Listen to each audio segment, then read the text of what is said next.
All right. 1 2 1 2 1 1 2 1 2. Testing.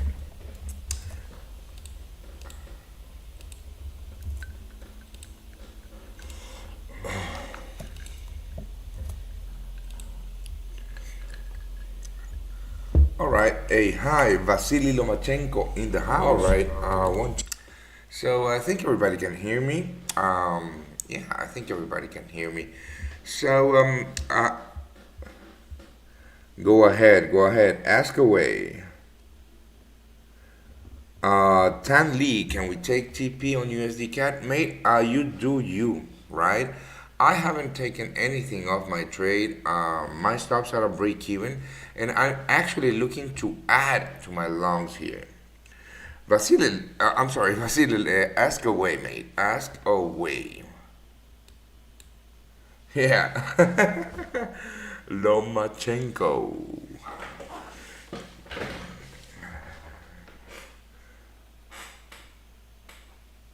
Cristo, Lord. Hello, Orlando, Brazil. Brazil in the house. I don't speak Portuguese though. Right, so I'm still running these longs from yesterday, right? On the US dollar, Canadian dollar. Pretty choppy. Uh, Overnight trading. Let's go to a 5 minute chart so we can appreciate the actual trade. This is my entry level around here, right? A little lower, right? My stops are break even now. My stops are break even, and I am looking to add. So I'm going to just change the style on this. I'm gonna dash it, right? So the dash horizontal line is my entry from yesterday on the US dollar, Canadian dollar, and I'm looking to add here. Hi everyone, za. What do you think about BTC? Yeah, I'm gonna do BTC. Yeah, I mean I haven't looked at the Bitcoin chart in a while, but we can have a look at it. Yeah, in a while. How are you, Kingsley? How is the GDP going to affect US dollar? That's a good question. We're going to look at today's data. Um, yeah, I think my it's well positioned. Oh, I forgot to light my salt lamp over there. Now we're rocking. So yeah, I'm still looking to add to my longs on the USD CAD mates. Yeah.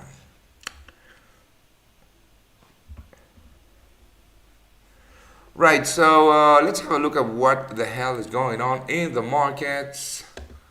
We do have ECB today. Today is the 27th. Yep. We have the interest rate decision out of the ECB. It's expected that they're going to hike. The European Central Bank is going to hike interest rates by 75 basis points.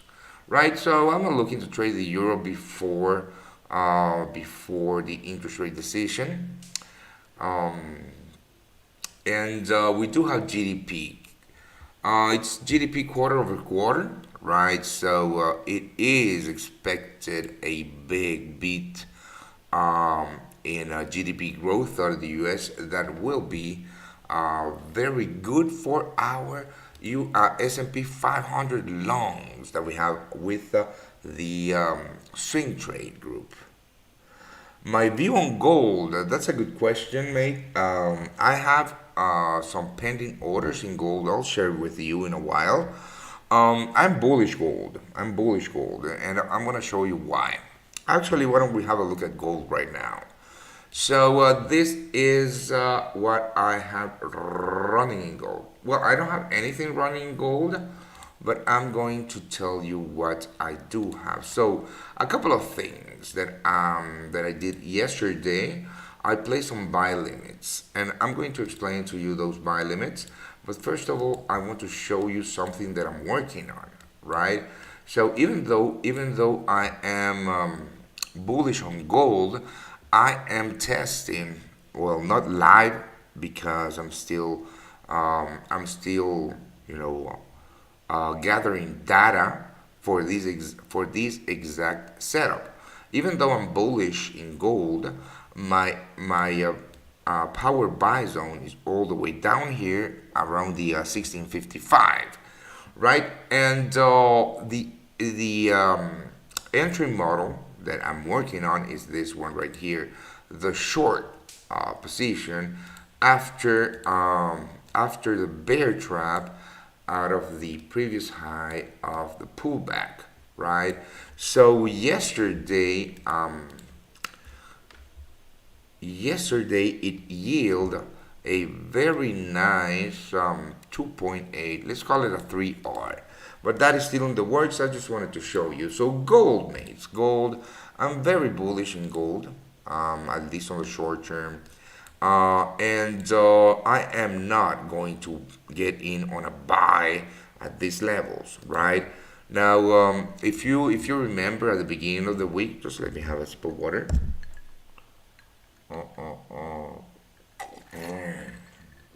Stay hydrated. So at the beginning of the week, if you remember, I was trading. Um, where was it? I think it was this mess, right? So I was trading the long side in gold, right? And I didn't stay true to my entry model. So basically, I got long here, right? Price chopped around, and then I got long again here. So I got stopped out at a loss on the ad, but it, I mean, I I think that I lost 0.15% trying to build a position long in gold when my entry model dictated that I should have entered at 1640. And what happened is that all the sell side liquidity got taken out. Price hit my power buy zone right at the demand area that created the change of character in this market and rallied all the way to targets at the 161.8 extension.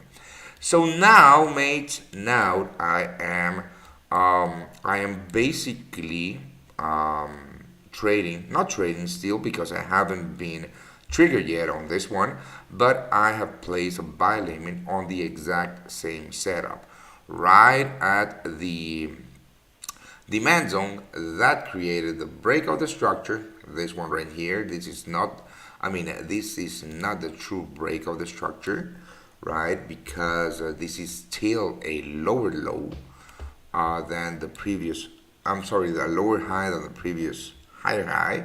So the true break of the structure is this one right here. Now, because I am staying true to my entry model, right, I am just waiting for this sell side liquidity to get liquidated right here around these levels, right?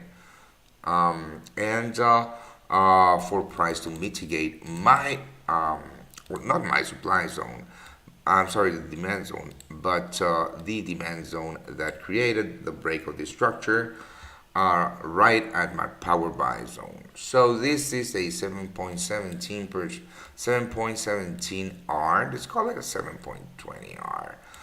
To the extension at the 161.8. And if you notice right now, price is just chopping around inside of a very, very clear range. So that's what I'm waiting, right? I am bullish, but I'm still waiting for that, for this liquidity to get taken out, which will in fact boost those longs, right?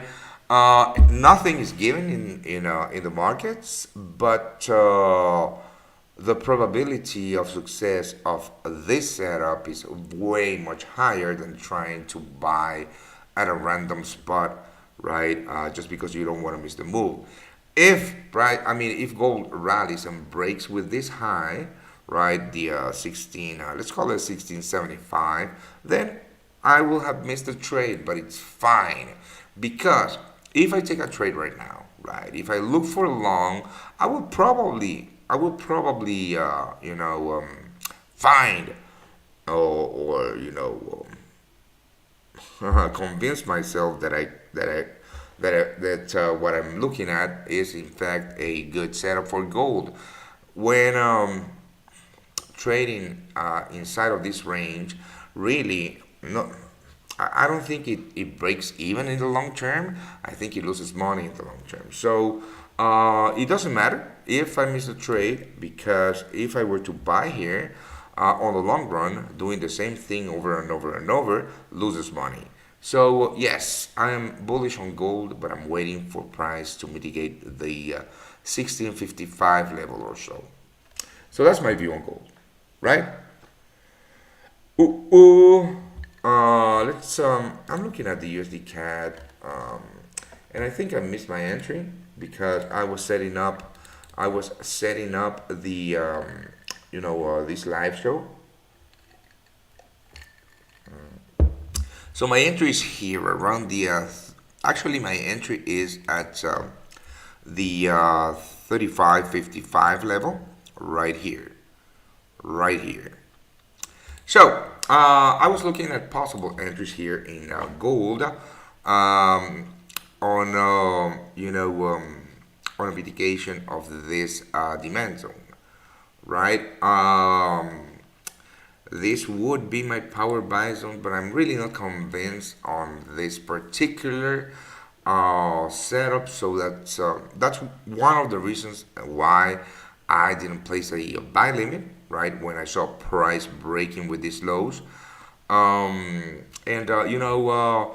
if price continues to rally, that's good because I'm already long. But if price comes back here within the 35.60 level or so, then I'm gonna look for an entry, a re-entry, because yesterday's trade is at break even, so basically I am running on a free trade. And also another thing, why didn't you take profits at the highs? Well, the reason that I didn't take profits at the highs is because my trade wasn't up 1.5%, right?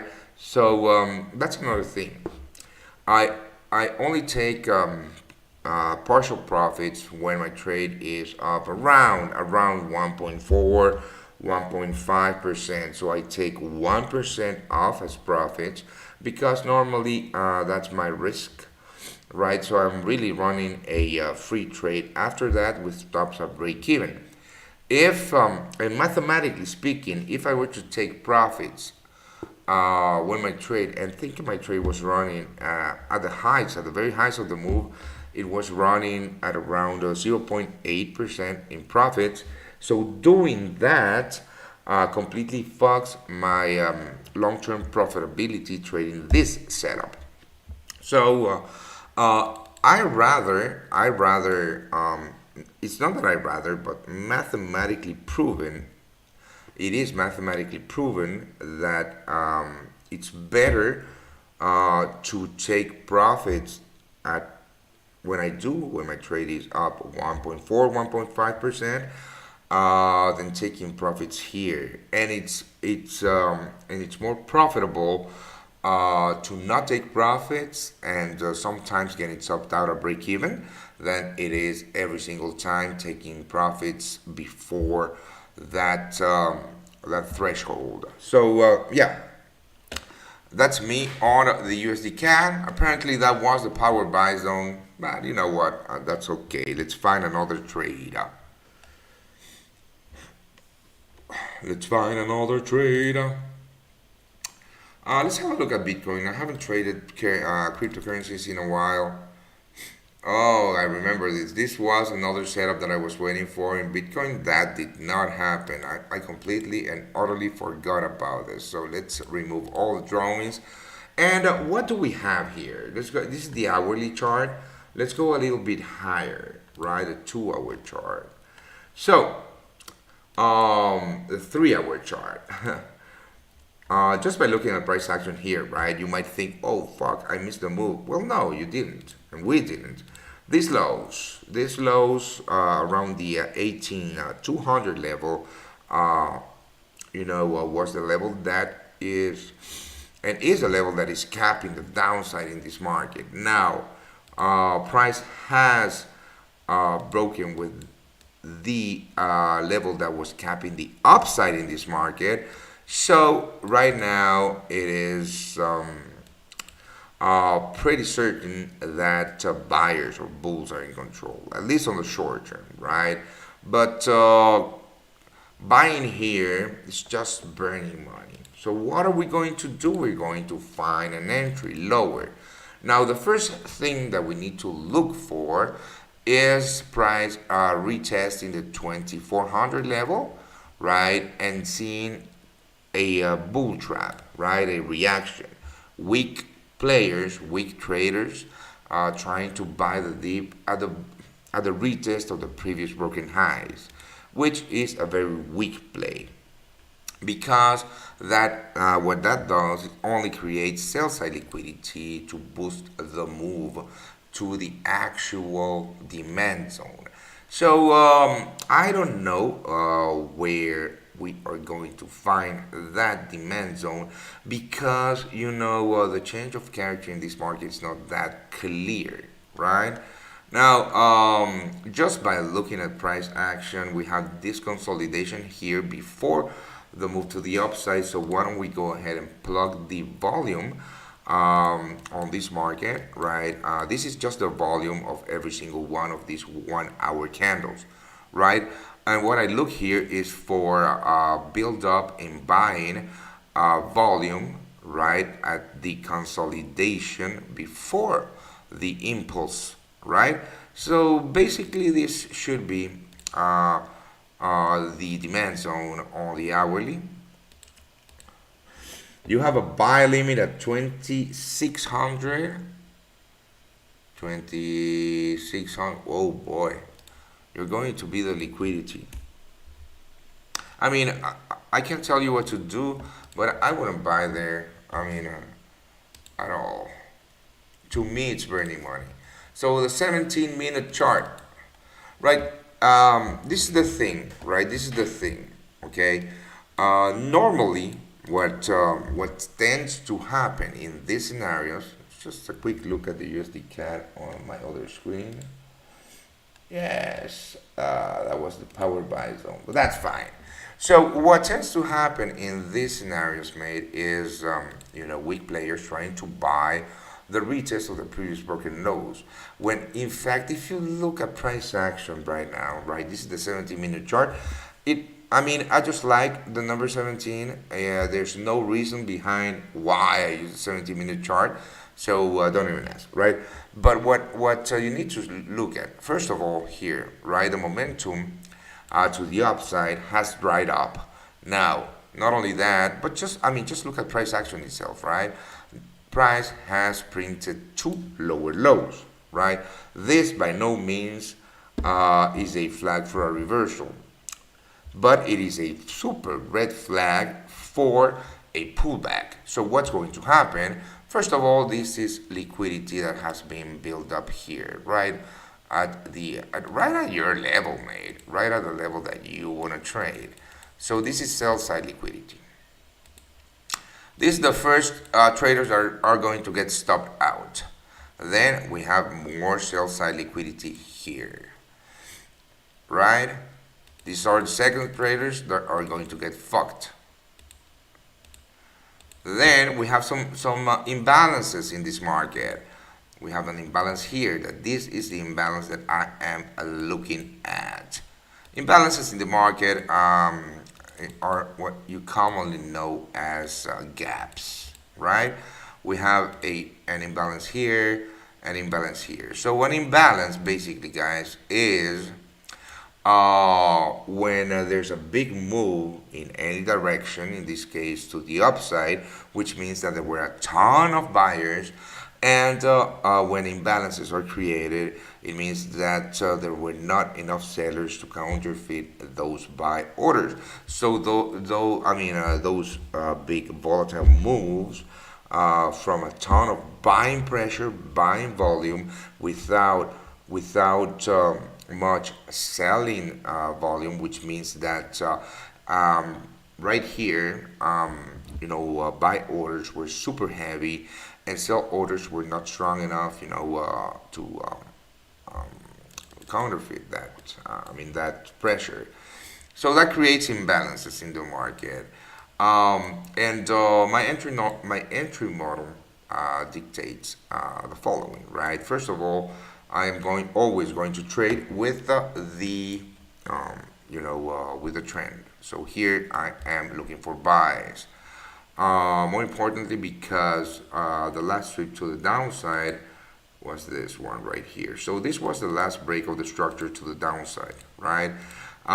If this was the last break of the structure to the downside, then the last lower high creates the change of character in this market, right?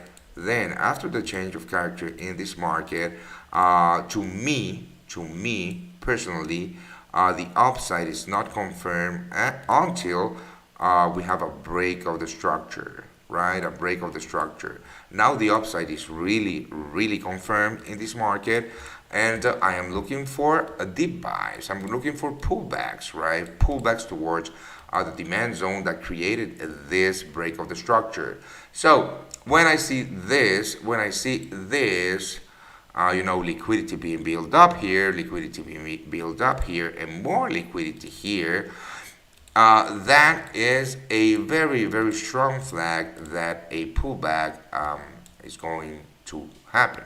Now, I'm not saying that this is 100% true, but after a big impulsive move, right, there will be tons of traders, tons of weak traders trying to get in on the move and deep buying the shit out of it, right? And their stop losses are going to be placed below the lows, below the lows, below the lows, below the lows. That's sell side liquidity. Those stops are going to be taken out because price, if this plays out, price normally mitigates the demand zone that created the break of the structure. Now here we have two breaks of the structure. Here's another break of the structure. So which demand zone is the one that we are going to look for a trade on? Well, mates, in my opinion, I'm not going to look for this one.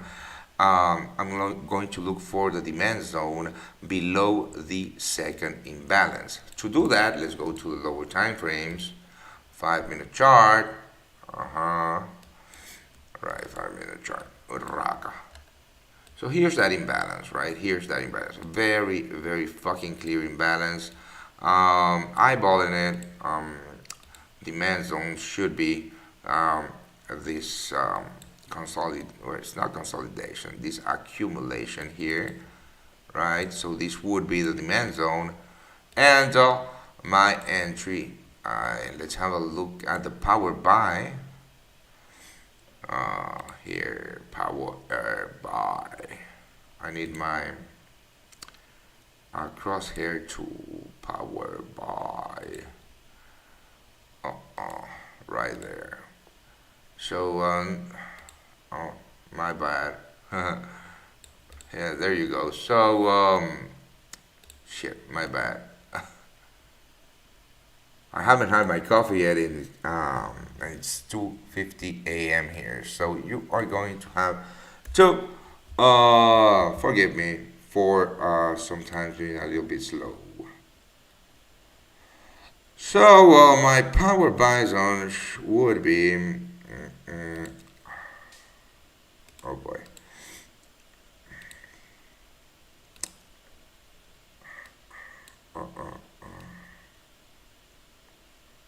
Yeah, shit. Here, around this level. Yeah, it's not very clear fib wise, but yeah. I'm going to come back here. I'm going to tag this yellow because if this plays out, if price drops, taking out all of this liquidity, I will most certainly look for an entry around the close of this first imbalance, around the 1980.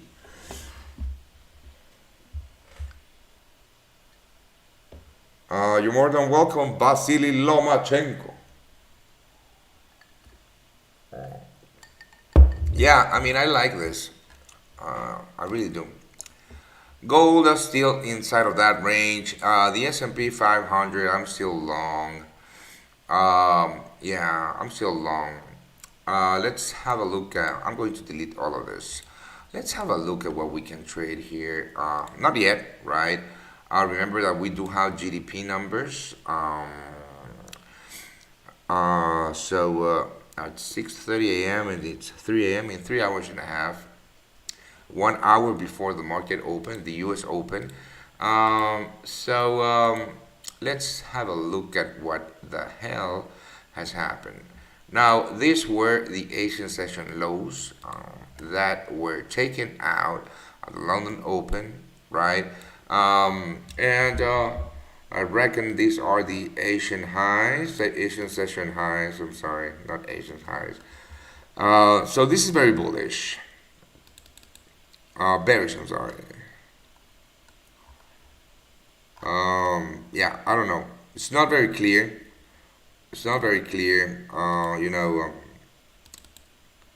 It is not very clear. Let's have a look at some volume here because this could in fact be a very short-term setup on the not the spools. This is not the spools, right? This is the US 500, which is the CFD on the S&P 500.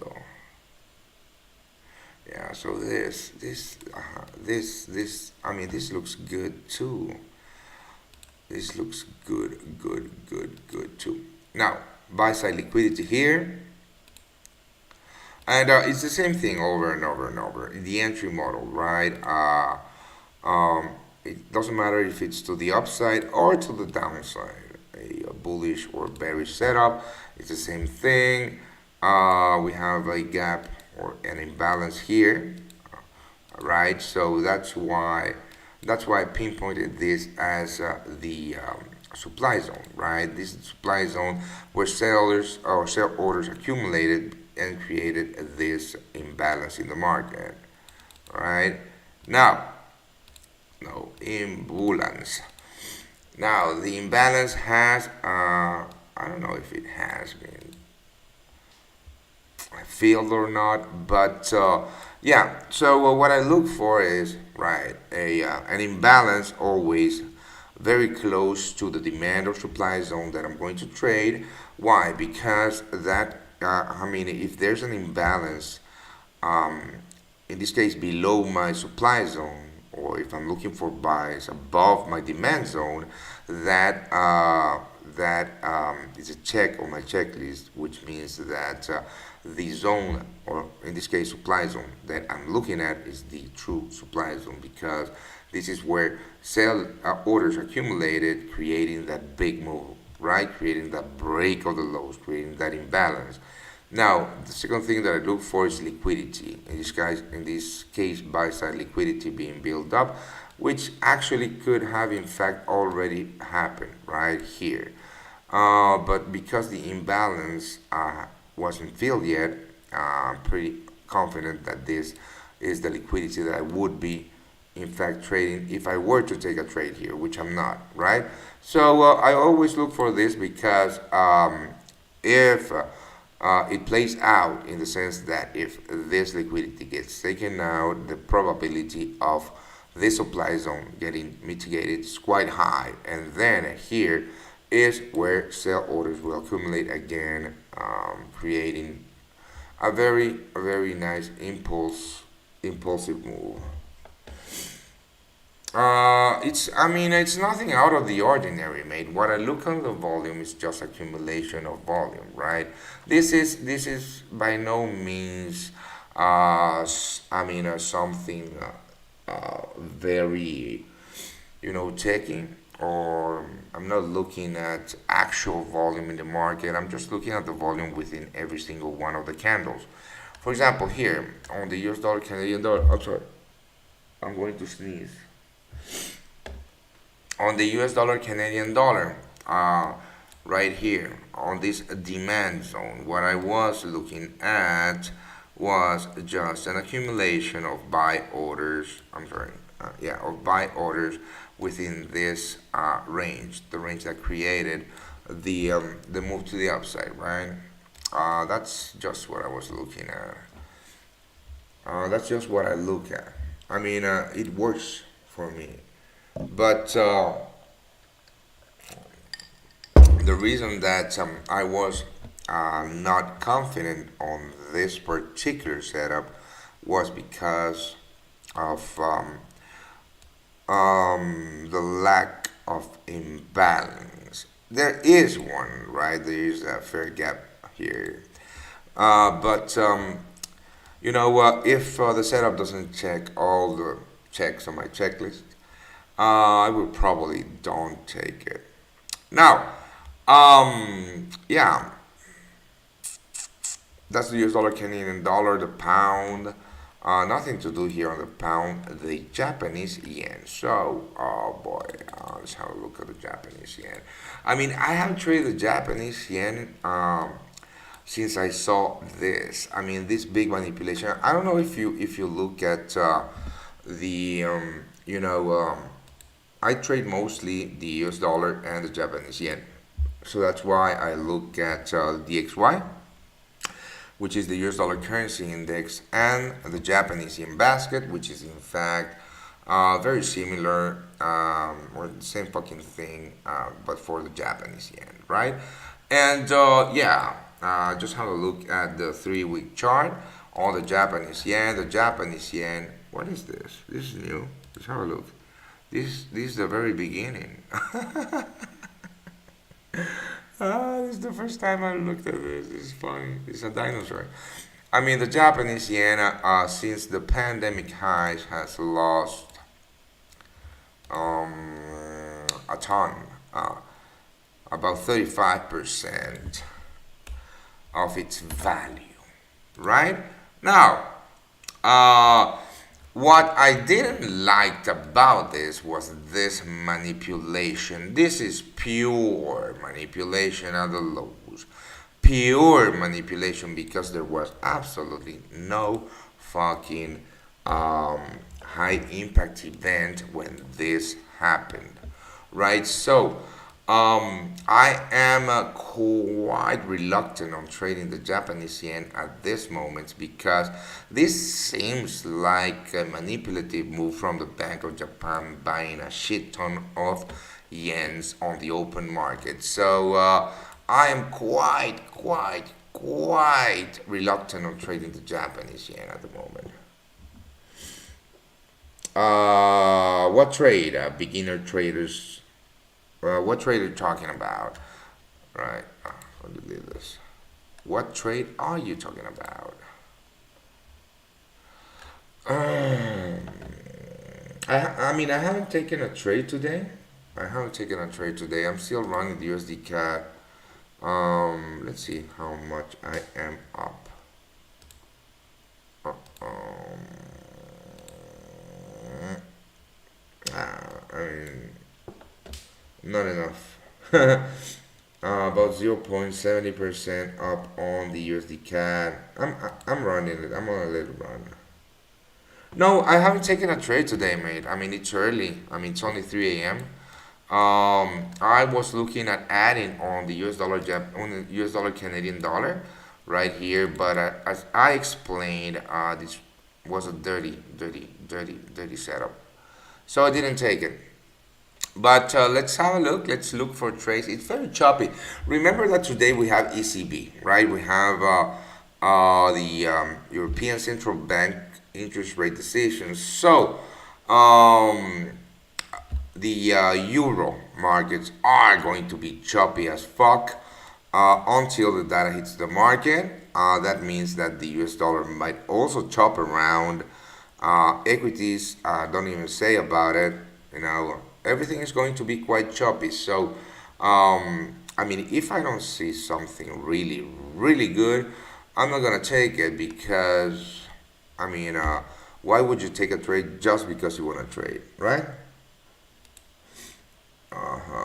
But you know what? Let's look for that particular one. So what are you guys looking at?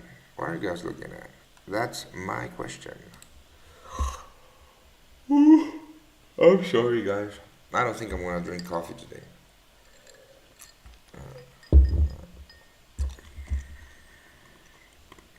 have a look at crude oil. Oh, well, this could in fact be very good. But I'm already in a Canadian dollar short, so it would be redundant to short, um, you know, um, crude oil in a sense. Everything is so choppy. Everything is so choppy. Pound yen. I'm still waiting for the pound yen to hit my power buy zone here around the 1650 level, but yeah, it hasn't played out. Yeah, I mean the euro. Let me just delete this. Remove drawings. The pound yen, right? I know you guys love to trade the pound yen. Everybody loves to trade the pound yen. Yes, I do too. Now, let's dissect this market, right? Let's dissect this market. First of all, first of all, big bull trap here, right? Big bull trap. Now, I'm gonna pinpoint the lows of the range. Here are the highs and the lows of the range. It is ranging, right? Now, this is the 1 hour chart, right? Boom. After the bull trap, all of this liquidity got taken out. Now, am I looking for longs? Fuck yes. Of course I'm looking for longs. But not at this level. Not at this level. In fact, I was long on a break of this flag right here, and I got stopped out on that manipulation, right, that I showed you on the Japanese yen, which was a bullish manipulation, which means that it's bearish for Japanese yen markets or products, financial products, right? But got stopped out, and I think I lost like 0.8% or so because I already had moved my stop losses. Now, having said that, yeah, I wouldn't want to buy here at all. Now, there is, I mean, there's this too. So, a ton of liquidity to the downside, right? A ton. Now, let's pinpoint some power buys. Just eyeballing it, guys. Eyeballing it. Right here, let's go to the lower time frames, 15-minute chart. Um, to pinpoint here the demand zone that hasn't been mitigated yet, we really have to go to the very low time frames because that move was so volatile that it's impossible to pinpoint on the higher time frames. So where are you? Oh boy. Here. So, eyeballing it. I mean, just because of how manipulative this move was, I will be looking for this zone in particular. Let's see if this hits my power buy zone, right?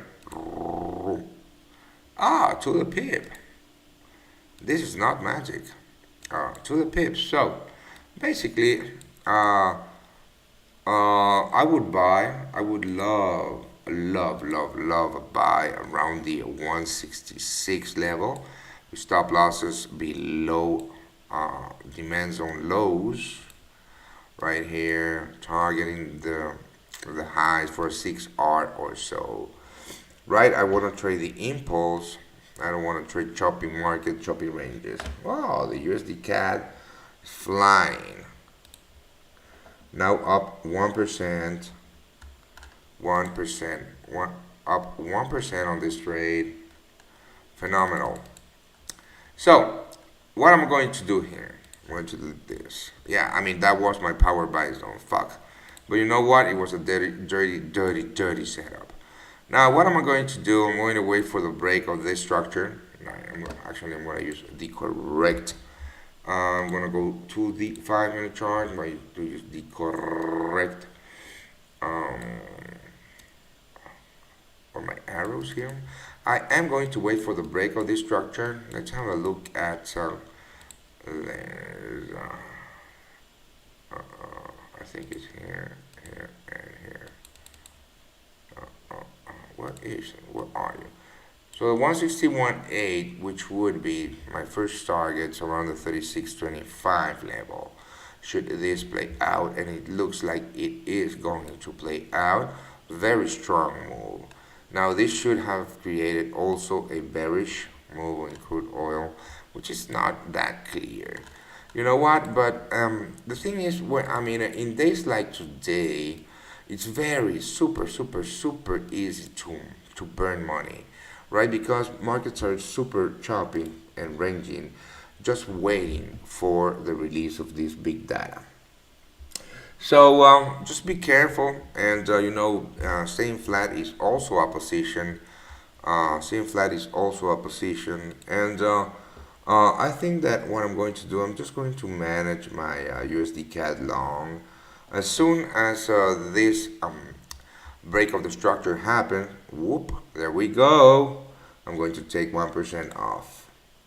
Right, so this trade is up 38, 40 pips. There you go. So the upside in this market is now confirmed with this break of the structure, right? If I had taken, everybody's a hindsight hero, and I'm okay with the decision that I made of not taking this long, but I know that you guys like to look in hindsight. It would have been a 4R trade. Now I'm taking here some off on my USD CAD. These were my target. I'm gonna wait for a while because I am still not up enough. Yeah, it's also what I just said sounds a little bit greedy, which it is. All right, I'm going to take how much? Let's have a look. I believe that I will take so it's 9, 13, 14, 80% of my trade here, or 14. Right, for how much? For a 37 pip win. There you go. Let me just send this to my VIPs. Right, taking 80% of my USD CAD longs here for 38 pips, I said. And stop loss still at break even. Right, so there you go. That's what we do on the VIP channel. If you're not a VIP, why don't you have why don't you test us out, right? Everything that you're looking here is what we do, right?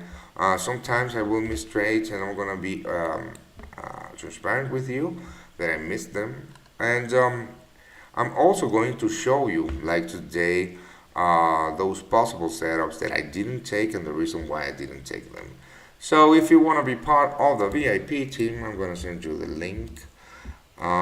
We do not have discount coupons, but it's only £40 per month. This trade alone would have paid for your VIP subscription. So stop missing out, guys. Stop missing out, and join us. Be part of something great. We're developing so many new things that you guys are going to be amazed. If you are a VIP, of course. Now, I'm gonna log off now because there's not too much going on. We will, however, have live shows for the US Open. Don't miss them because the US Open is just after those big data releases. The ECB rate decision and the US GDP quarter over quarter. Now, if there's if you don't have any more questions, I am going to log off, and stay safe. Um, um, Stay away from choppy markets. In days like today, really try to bank those profits quick because, like I told you before, markets are going to be choppy. Just have a look at this, the USD CAD. Um, let's go to the 1 minute chart. I just want to have a look at this. The USD CAD really created that break of the structure, right? After the mitigation of, it really didn't mitigate the demand zone, right? Maybe I was I misread market structure, and this was not the demand zone, but this accumulation here. Who knows? The thing is that the break of the structure already happened, so the upside or the potential upside has a much higher probability than a reversal. But because of how, but because of um, you know um, how big data dumps are today, I did no. I'm not gonna say I mean, no, I'm not gonna sell the US dollar Canadian dollar. You're crazy. I'm long. I'm long. Why would I sell it? I mean, I just explained to you, guy. I just explained to you that the upside in this market is confirmed. I mean, why would you ask me that if you should sell? If you're just tuning in, I'm sorry, but yeah, this is very bullish. This is a very bullish market. Then again, you do what you, do what you want to do with your trading account. So we will be live for the U.S. Open. Don't miss that out because it will be after the data dump, the big data dump today, and very possibly that's where we will find good setups, right? Congratulations to everybody with me on the U.S. dollar Canadian dollar. We made money, and yeah, cheers. I'll see you guys later. Awesome. Hey, don't miss out my show. Doesn't matter. Hey, don't miss out my show later today. Cheers.